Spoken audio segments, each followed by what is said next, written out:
太子在宫宴上遇刺，我替他挡了一剑，谁知刺客在剑上抹了花柳病人的血，很快，我这个准太子妃容貌尽毁，浑身溃烂，成了废人。太子得知此事，立刻唤取我庶姐做正妃。大婚前夜，庶姐带着丫鬟闯进我的卧房，扒掉我的冬衣，将我赶到雪地里跪着。妹妹，其实太子根本不想娶你，他喜欢的人是我。刺客是我让他安排的，花柳病人的血是我抹到剑上的。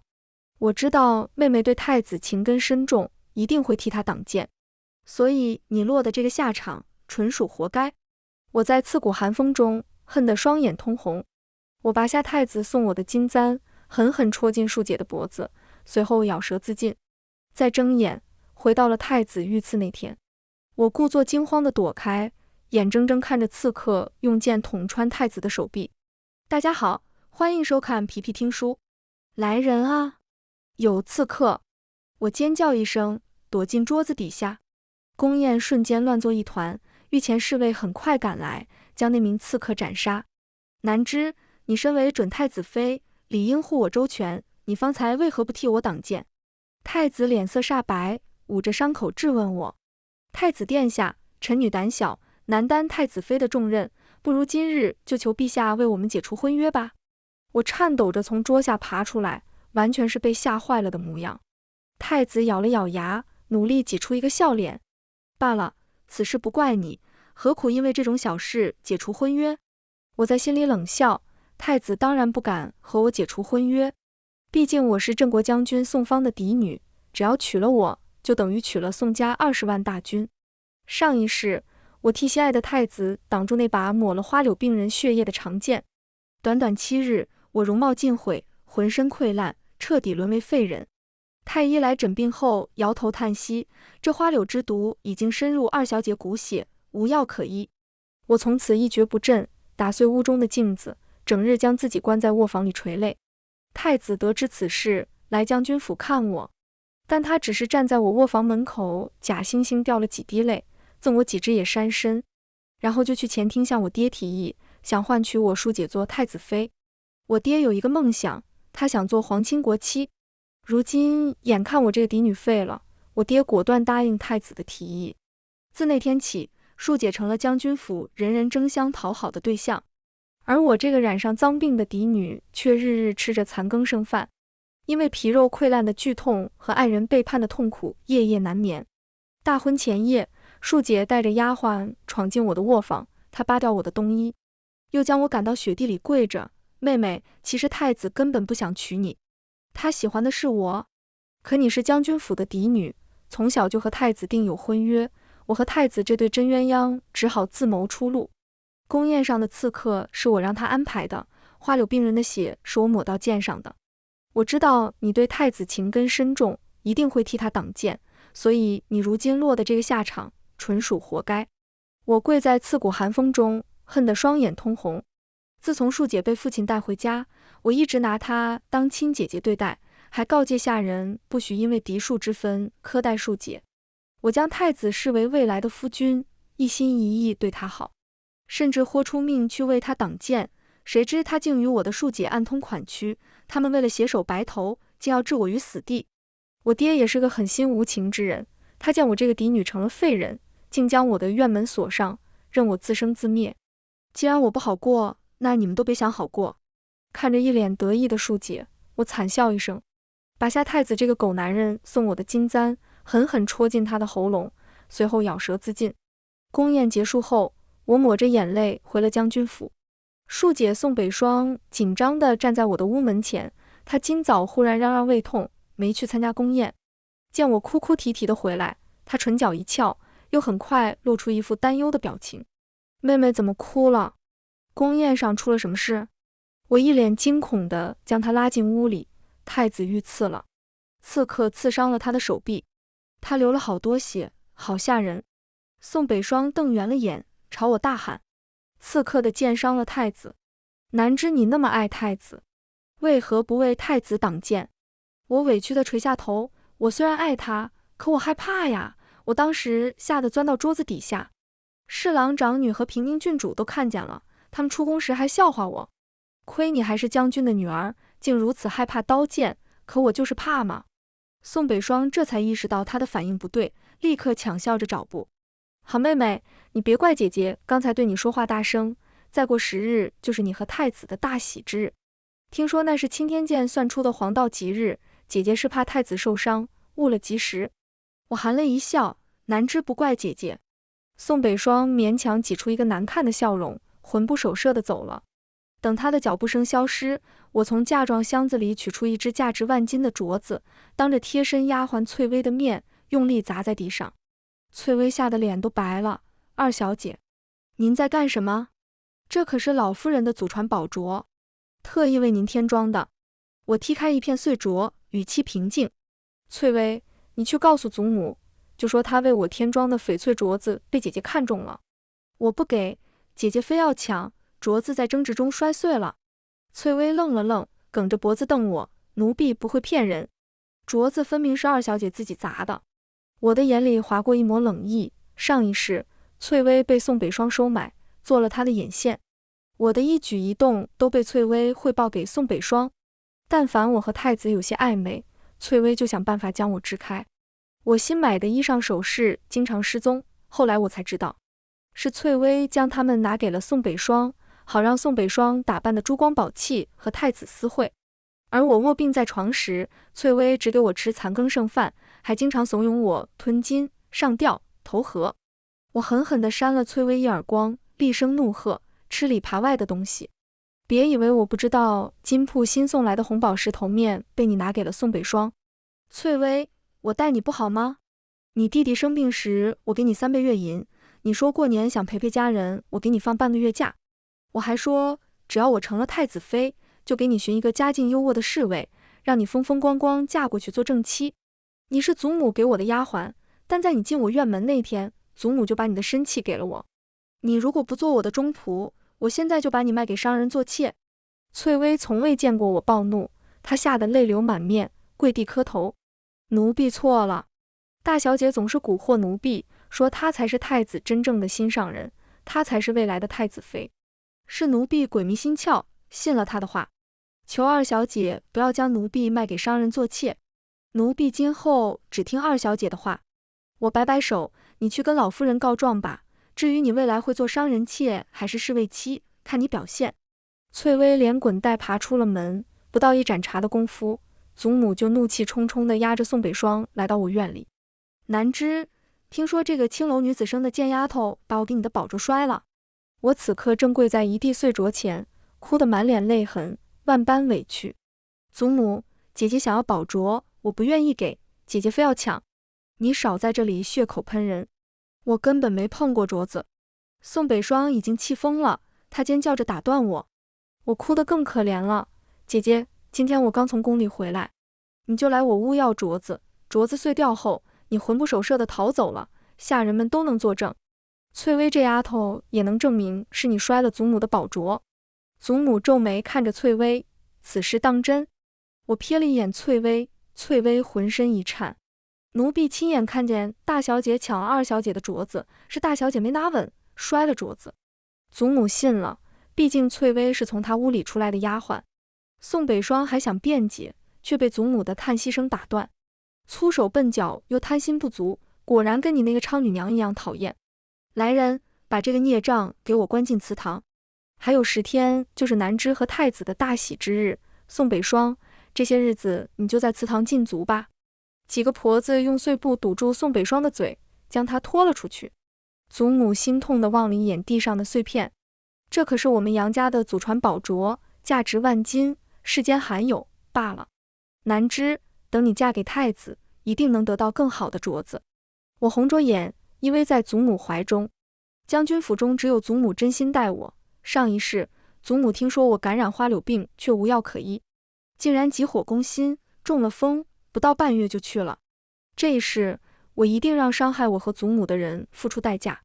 宋北霜被关进祠堂后，大哭大闹，非要让祖母解了他的禁足，放他出门。母亲，北霜也是您的孙女啊，您就原谅她一回，解了她的禁足吧。我爹焦急地走进祖母房中哀求。祖母语气极冷，宋北霜犯了错，就该罚。自从南知他娘在回乡的路上失踪，你眼里就只有那娼女和她生的庶女。我爹脸上掠过一抹愧疚，他不再求祖母放出宋北霜，表情黯然地走了。宋北霜被禁足的第7日，我独自去祠堂看他，他一脸怨恨地望着我，宋南知，你居然敢诬陷我！等我出去告诉太子这一切，他定会让你生不如死。我笑了笑，等你出去时，花柳之毒必定深入太子骨血，他无药可救了。他愣了一下，你怎知我在剑上抹了花柳病人的血？我挑挑眉，要想人不知，除非己莫为。姐姐，你昨日派去给太子报信的丫鬟小竹已经被我拦下。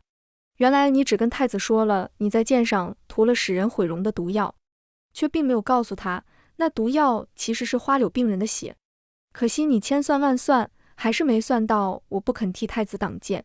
宋北霜惊恐地望着我，他突然尖叫一声，放我出去！我要见太子。我勾唇一笑，太子是我的未婚夫，姐姐还是避嫌为好。离开祠堂前，我给看守宋北霜的婆子们一人一把金叶子。我这位庶姐是个不安分的，居然惦记着我的未婚夫，还请嬷嬷们把她看紧点，别让她在这个节骨眼上惹事，耽误我与太子大婚。婆子们捧着金叶子，用力点头。回房后，我把玩着太子赠我的龙纹玉佩，突然露出一个饱含恶意的笑容。上辈子害过我的人，这辈子一个都别想好过。今天是太子受伤的第7天，他的身体应该已经开始烂了。翠微，我想吃城北素心斋的玫瑰酥饼，你明日去给我买1包，剩下的银子你留着花吧。我将3两银子放在翠微手中，玫瑰酥饼1包只需1两银子。翠微一脸喜色地答应。天色渐晚，我蹑手蹑脚溜进宋北霜的屋子，将太子赠我的龙纹玉佩塞到他的枕头底下。隔天一早，翠微急匆匆去城北买糕饼，我却一脸惊慌地在屋子里翻东找西，甚至拿出了掘地3尺的架势。此事惊动了祖母，她担忧地赶来，南知，你丢了什么东西？我咬着嘴唇，泪眼婆娑，祖母，太子赠我的龙纹玉佩不见了。祖母脸色一变，龙纹玉佩乃御赐之物，十分珍贵，当初我与太子定下婚约时，皇帝将2枚龙纹玉佩交给太子，并让他亲手将其中1枚交到我手中。来人，给我找，就算把整个将军府翻过来，也得把这龙纹玉佩找出来。祖母用力拍了一下桌子。半个时辰后，祖母的大丫鬟捧着龙纹玉佩从宋北霜屋中走出，她身旁还跟着一个抱着木箱子的小丫鬟，大丫鬟的表情有些严肃。老祖宗，奴婢在大小姐房中找到了2小姐丢失的玉佩，还发现了一些别的东西。祖母掀开小丫鬟手中的木箱，脸色变得十分难看。我凑过去看了一眼，眼圈更红了。祖母，这避火图上的男女主角怎么如此像姐姐和太子呢？小丫鬟没听过这么刺激的世家艳闻，手一抖，箱子坠落在地，摔出几封情意绵绵的书信，还有不少宋北霜和太子暗通款曲的信物。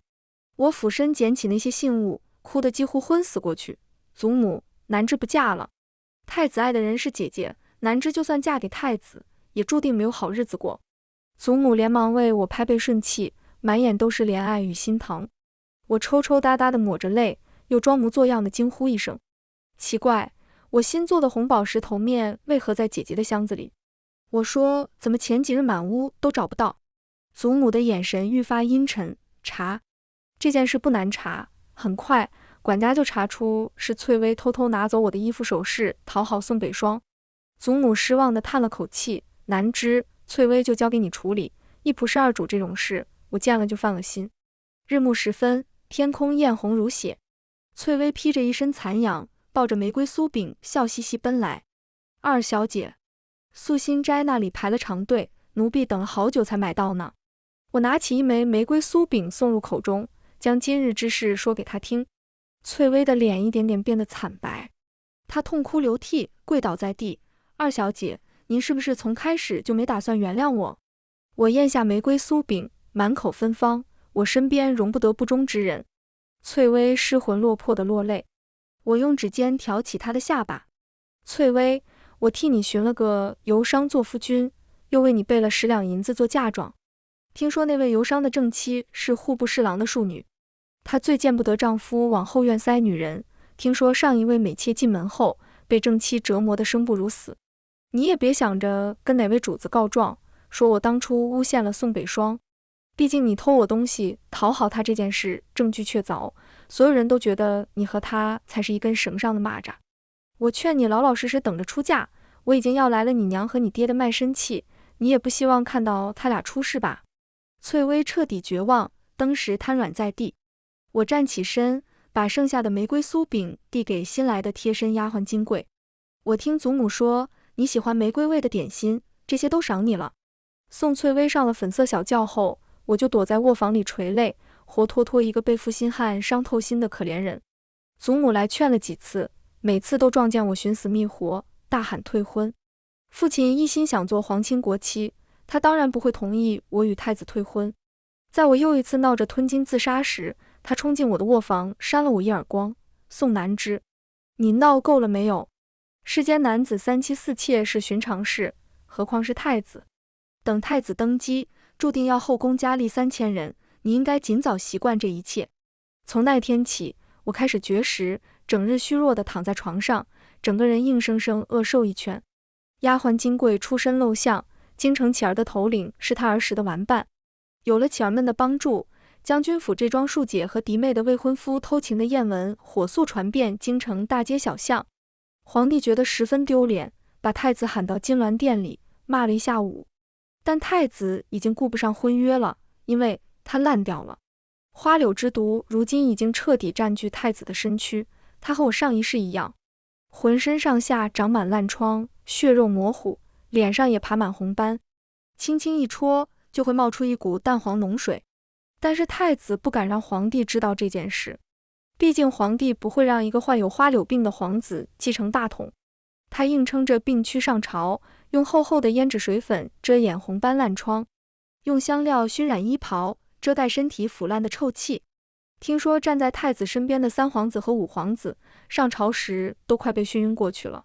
被皇帝骂了个狗血淋头后，太子屈尊降贵来将军府探望我。他原本还算清秀的脸上覆满厚厚的铅粉，白得吓人。他含情脉脉地望着我，张嘴说话时，铅粉和烂皮一起往下掉。南之，你不要信那些民间传言，我心中只有你。我刚要答话，忽然脸色一变，狂吐不止。哦，方才臣女闻到一股恶臭，是波斯香料都掩盖不住的臭。哦，臣女失礼了，还望太子殿下恕罪。哦，臣女从小嗅觉敏锐，实在受不了臭味。太子的脸色阴沉无比，我实在不想听这个烂人说话，干脆装晕，被金贵和几个小丫鬟抬回了卧房。隔天一早，我用3000两黄金买通了太子身边的贴身太监，让他将太子每日的行踪事无巨细地说给我。太监看着那些金灿灿的金子，一口答应。毕竟我现在是流言蜚语里的苦主，我只是想知道自己的未婚夫每天都在做什么而已。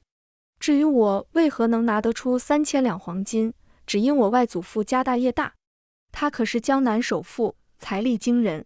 自从我娘失踪，外祖父每年都会送我10箱金子傍身，这些年来积攒的金银多到我几辈子都花不完。大婚之日近在咫尺，皇后却派人来将军府传话，说是太子突发高热，如今只能推迟婚期，另择吉日成婚。我爹紧张极了，连忙给太子送去半枚虎符，以表诚意。那天晚上，太子的贴身太监悄悄来见我，跟我说起太子的近况。原来太子近日才得知自己患上了花柳病，而且因为拖了太久，无药可医。他非常愤怒，在东宫砸了6个前朝花瓶，2枚同心玉佩，1只御赐玉燕，然后一脸狰狞地吼道：查，一定要查出来，究竟是谁害我至此。明明我没有寻花问柳，我只跟宋北霜有过肌肤之亲，难不成是他背着我跟别的男人不清不楚？宋北霜敢与我无媒苟合，说不定他也能跟别的男人这样做，真是个水性杨花的荡妇。贴身太监小声提醒太子殿下，奴才记得将军府大小姐的生母曾是青楼花魁。太子脸色变得很难看，眼里的恨意几乎凝成实质。是啊，有一个玉臂千人枕，朱唇万人尝的娘，她的品行又会好到哪里去？果然是她害我。从那天起，太子恨毒了宋北霜。因为婚期推迟，祖母还是让宋北霜解了禁足。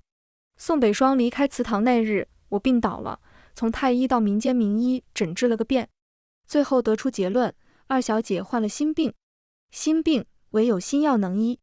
听说我病得厉害，祖母又一次来我房中看我，她怜悯地抚摸着我的脸。难知男人的爱是靠不住的，太子妃是正妻，与后宅中手握大权的当家主母无异。女人只要手握权力，就算没有爱，也能活得很好。我虚弱地摇头，祖母，我如今心灰意冷，只想侍奉在你身边。况且姐姐和太子的感情深厚，与其棒打鸳鸯，不如成全他们，就让姐姐嫁给太子吧。或许我和太子本就是一桩孽缘，不如以后再慢慢寻觅属于我的那段缘。祖母想了想，无奈地答应了。第二天一早，金贵高高兴兴地冲进屋，二小姐，好消息！老夫人已经跟将军说了此事，将军十分高兴，连夜进宫面圣。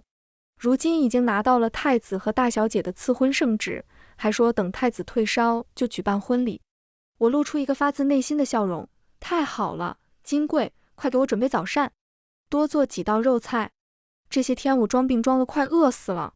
当我吃着莲子羹、酥骨鱼、炙黄雀，跟金贵讨论京城新出的美男子排行榜时，宋北霜的院子里却传出一阵歇斯底里的哭声。爹，我不要嫁给太子。人们都说太子害了怪病，浑身溃烂，整日都要涂脂抹粉遮掩脸上的烂疮，腰上挂了足足12个香囊，都掩盖不住臭气。我爹的声音带着怒气，你和太子暗通款曲的丑事已经败露，如今你不是黄花大闺女，还想嫁给谁？宋北霜哭得更大声了。爹，太子的症状分明就是花柳病啊！您为了做皇亲国戚，一定要把女儿往火坑里推吗？就算我跟太子有过一段情，如今我也不敢前缘再续了。如果你执意让我嫁给太子，那我宁愿剪了头发做姑子。一个响亮的巴掌声响起，宋北霜哭得愈发凄惨。我爹喘着粗气怒吼一声，嫁不嫁太子，由不得你。来人，给我把大小姐看好了，在她上花轿之前，绝对不能让她碰到剪刀，也不准给她饭吃，省得她吃饱了又有力气闹。3日后，太子退烧，恰逢吉日，宜嫁娶。饿了3天的宋北霜看起来虚弱而无力，丫鬟们为她穿上嫁衣，爹亲手将她塞进花轿，她哀怨又绝望地瞪着我。我故作姐妹情深，含着泪凑到她面前，和她耳语：姐姐，我知道你跟太子是一对苦命鸳鸯，如今我把太子送给你了，你开不开心？宋北霜气得双眼猩红，抬起手想扇我耳光。我灵活地后退一步，姐姐，你以后就是金尊玉贵的太子妃了，你的好日子还在后头呢。宋家人吹吹打打，大红喜字散落满地，到处都是喜气洋洋的道贺声。宋北霜的哭声很快就被喜乐吞没。当初拿到宋北霜赐婚太子的圣旨时，我爹就将他的生母柳梦烟接进将军府，从外室抬为贵妾。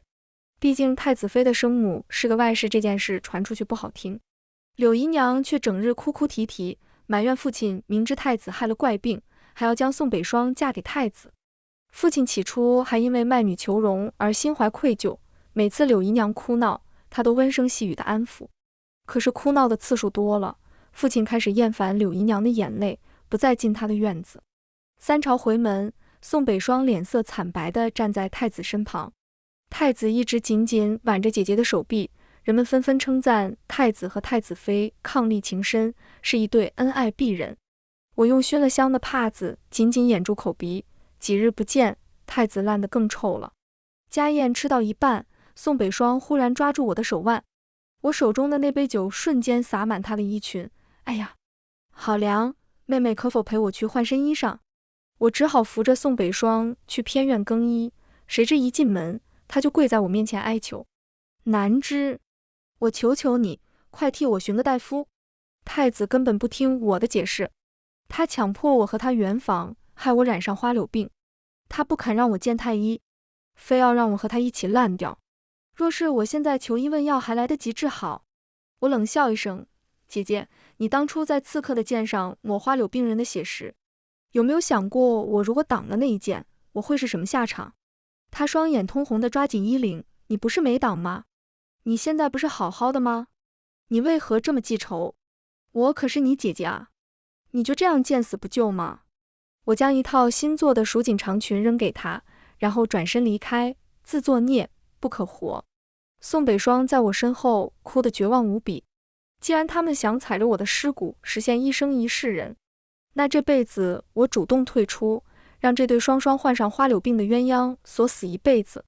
治什么治？干脆都烂掉好了，谁都别嫌弃谁。回门宴的下半场，宋北霜整个人失魂落魄，像个失去了意志的人偶般任由太子摆布。我冷眼看着这一幕，心中畅快无比。傍晚，柳姨娘忽然跪在我屋门前，声泪俱下的哭诉：二小姐，我知道你恨北霜抢走了你的未婚夫，可是他毕竟是你的庶姐，太子把花柳病传染给了他，却不肯让他见太医，所以他今日才想方设法求你帮他请大夫。可你不肯给北霜一条活路。北霜给我留了一封绝笔信，他说等他回东宫就找机会自杀。二小姐，你好狠的心，若是北霜死了，那我这个当娘的也不活了。我爹得知此事，匆匆赶来骂我：宋南之，我怎么会有你这么恶毒的女儿，竟如此狠心无情，对你姐姐见死不救。来人，把二小姐关进柴房。我厉声打断了他：爹，你可知太子在宫宴上遇刺的真相？那刺客是太子雇的，而花柳病人的血是宋北霜抹到剑上的。他知道我对太子情根深重，算准了我会替太子挡剑，所以才设下这个毒计。我因为胆小，躲到桌下，没替太子挡剑，这才逃过一劫。如今太子身患花柳，又传染给宋北霜，全是他自作自受。爹，如果你不信，我这就去报官，让姐姐和太子与我当面对质。何况此事有证人，姐姐的丫鬟小竹就替姐姐为太子传递消息，还为姐姐弄来了毒血。如今小竹已经被我外祖父给我的死尸保护起来，她随时可以上公堂作证。爹的脸色难看至极，他可不敢把这桩丑事捅到公堂上去。太子谋害将门之女，宋北霜戕害手足，这些罪名足以让太子名声尽毁，庶姐也至少要在大牢里关上3年。柳姨娘还在殷殷啜泣：老爷，北霜怎么可能害人呢？你可要为妾身的北霜做主啊！我爹抬脚踹在他胸口：够了，此事休要再提。从今往后，谁都不许打扰二小姐，她在将军府，想做什么就做什么。柳姨娘震惊地看着眼前的男人，忽然咳出一大口血，当场昏死过去。柳姨娘病得下不来床了，老祖宗要我把库房钥匙给你，他说将军府以后由你管家。隔天早上，金贵将一把金钥匙放在我手心，我攥住那把钥匙，垂眸不语。儿时娘亲教我管家之术，她曾把这金钥匙做成项链挂在我脖子上。南之，你是我的掌上明珠，是将军府的千金小姐，你的一生必将平安顺遂。这将军府的库房里放着数不清的金银珠宝，将来娘会将其中的一半送给南之做嫁妆。我还记得娘笑盈盈的脸庞，袖口的玉兰花香。自从娘在回乡祭祖的路上失踪，7年一晃而过，如今也不知娘身在何方。夏去秋来，祖母的70岁生辰到了。父亲是整个京城出了名的孝子，今年更是特意为祖母大操大办了一场盛大的寿宴，便邀达官显贵前来赴宴。宴席过半，我醉醺醺地放下桃花酒，独自去假山边行酒。脚步踉跄，被石块绊了一下，我身子一偏，竟然朝着假山旁的莲花池扑去。小心！一条手臂揽住我的腰，将我拖回岸边。多谢姨！我惊魂未定地转头道谢，却瞧见一张俊美至极又格外眼熟的脸。我是三皇子杜青兰，宋二小姐，方才情况紧急，恕青兰失礼了。美男子不着痕迹地收回手，一双桃花眼微微眯起。我摇摇头，视线落在他左手攥着的那卷咏花歌上。三皇子也爱读宋濂居士的故事。三皇子唇角微翘，哎呀，宋濂居士以花喻人，每个故事都是借花评事。虽然言辞犀利，连帝王功过都敢评判，但写得太有趣了。我有些惊喜，陈女也喜欢读她的故事。每逢年节，我还和姐妹去茶楼听说书人说宋濂居士的故事。三皇子闻言眼睛一亮，我们在假山边相谈甚欢，两人一见如故。我们都爱吃偏酸的橘子，爱吃8分熟的炙肉，爱喝盛云酒楼的桃花醉，都不喜欢人太多的场合，反倒喜欢2、3好友小聚，或是自己待在房中读书写诗。聊到童年，三皇子从袖中取出一串朱砂手串。7岁那年，我在宫宴上被太子推进锦鲤池，宫女太监都不在，是个穿粉裙的小女孩将我从池中救起。她真是勇敢极了，可惜我当时枪水无力，只拽下了她手腕的一串朱砂手串。那女孩跑得太快，结果最后也不知谁是我的救命恩人。我心头一跳。7岁那年，我突发高热，后来夜夜难眠，娘亲替我求了一串开了光的朱砂手串辟邪，我戴上后倒也能安睡。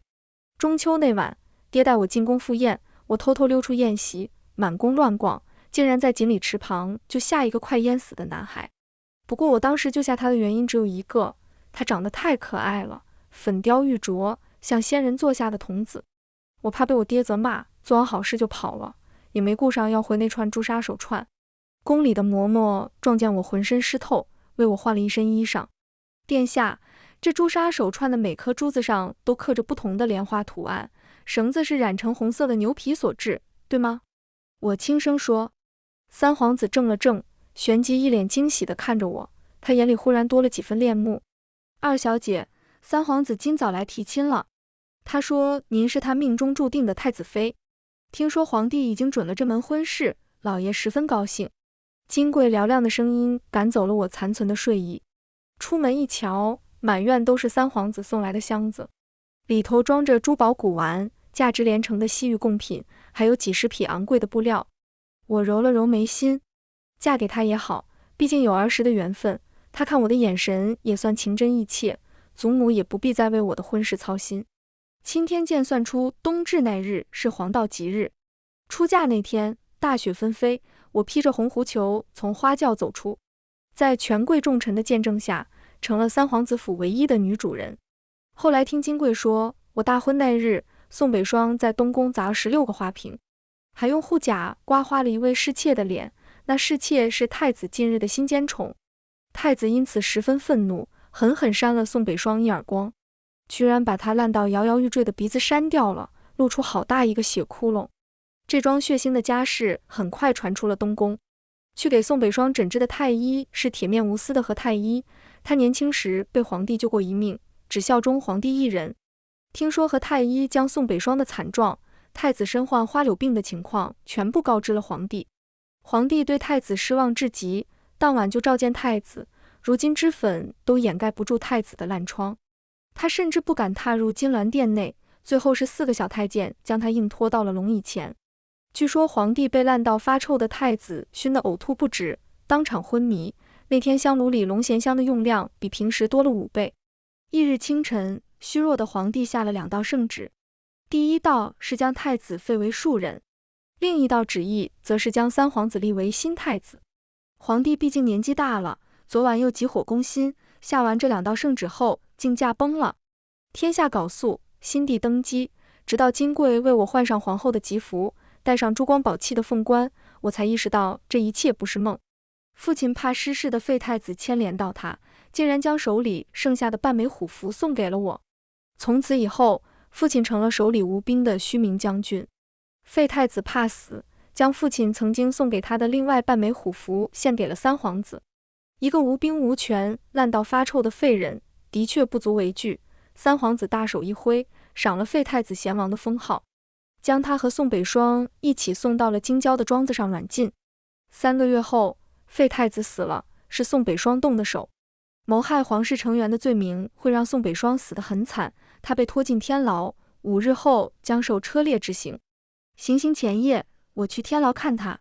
昔日妩媚妖娆的宋北霜，如今浑身没有一块好肉，一张憔悴的脸上没有鼻子，只有一个恐怖的洞。他蜷缩在草席上，双眼里满是恨意。你来做什么？看我笑话吗？你很得意吧？宋南之，如今你成了母仪天下的皇后，我却烂得鼻子都没了。我望着他惨不忍睹的脸，轻笑一声。我上辈子如果活到这个时候，鼻子也会烂没了。这辈子看你变成这样，我也算为上一世的自己报仇了。宋北霜的身体忽然诡异地抽搐了一下，随后他的眼神变得慌乱而不安。他尖叫起来：是你，是你用金簪捅死了我！我要让太子为我做主。不对，这是天牢，我为什么在这里？看来他也重生了，可惜重生的时机不太妙。我没有理会身后的尖叫和咒骂，转身离开了天牢。车裂时出了点小问题，宋北霜的四肢与身体分了家，头颅却和身体紧密相连，所以他在剧痛和鲜血中蠕动了很久才咽气。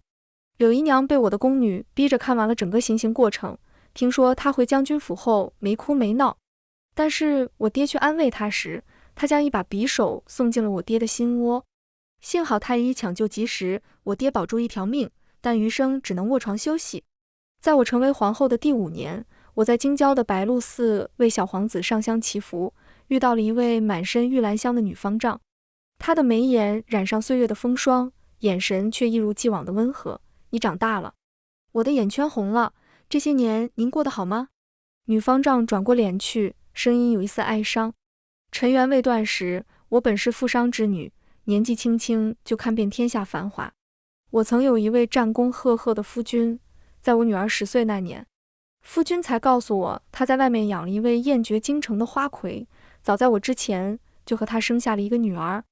我受不了他的背叛，借着回家祭祖的名义出门散心，没想到半路遭遇山匪，父亲给我的暗卫让我躲过一劫。可是当晚我才得知，这山匪是我夫君安排的，他根本不爱我，他当初娶我就是为了我的巨额嫁妆，一旦我死去，这些嫁妆就会完全归他所有。我一怒之下放弃尘缘，做了白鹿寺的姑子，后来又成了女方丈。我此生最对不起的2人就是我的父亲和我的女儿，我只能日夜祈福，祝愿他们岁岁康健，一生顺遂。我用帕子摁了摁眼角的泪珠，我知道了，我会好好照顾外祖父，您一定要好好的。女方丈含泪一笑，转身向寺庙深处走去。走吧，回宫。我深吸一口气，头也不回地向寺外的马车走去。全文完，皮皮听书，感谢您的观看，每天上新精彩小说，喜欢就订阅吧。